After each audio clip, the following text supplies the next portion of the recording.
দাঁড়ান, দাঁড়ান, দাঁড়ান। প্রিয় দিনী ভাই, আপনাকে বলছি, আপনি কি মুসলিম? ও আচ্ছা, আলহামদুলিল্লাহ।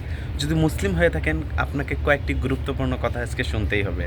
কেননা প্রিয় দিনী ভাই, আমরা বলি যে লা ইলাহা ইল্লাল্লাহ, আল্লাহ ছাড়া কোনো মাবুদ নাই, এবং আল্লাহর ইবাদত করার জন্যই আমাদেরকে তৈরি করা হয়েছে। কী জন্য তৈরি করা হয়েছে বলেন তো?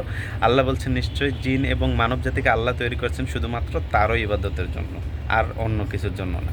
কিন্তু আমরা তো তার ইবাদত করিই না, উল্টো শিরকে আমরা ভরপুর হয়ে আছি, শিরক এবং কুসংস্কারে। আমরা মূর্তির সামনে মাথা নত করতেছি, মূর্তি পাহারা দিচ্ছি, এবং ইট পাথরের সিমেন্টের স্তম্ভের সামনে মাথা নত করতেছি। এটা হচ্ছে আমাদের কালচার হয়ে গেছে। এটা নাকি আমাদের সংস্কৃতি, এটা নাকি আমাদের দেশের ভাবমূর্তি।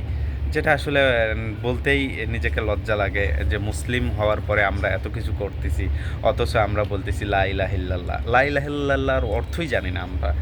এবং বলতেছি মোহাম্মদ সাল্লাল্লাহু আলাইহি ওয়াসাল্লাম তিনি আমাদের রাসূল। যদি তাই হয়, তার আদর্শকে আমাদের জীবনে বাস্তবায়ন করতেছি, করতেছি না।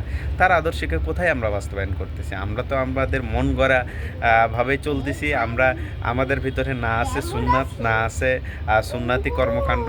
প্রিয় দিনী ভাই, যদি এভাবে চলতে থাকে তাহলে আমাদের ধ্বংস কিন্তু অনিবার্য। আজ না হোক কাল কিয়ামতের মাঠে কিন্তু আমাদের ধ্বংস অনিবার্য।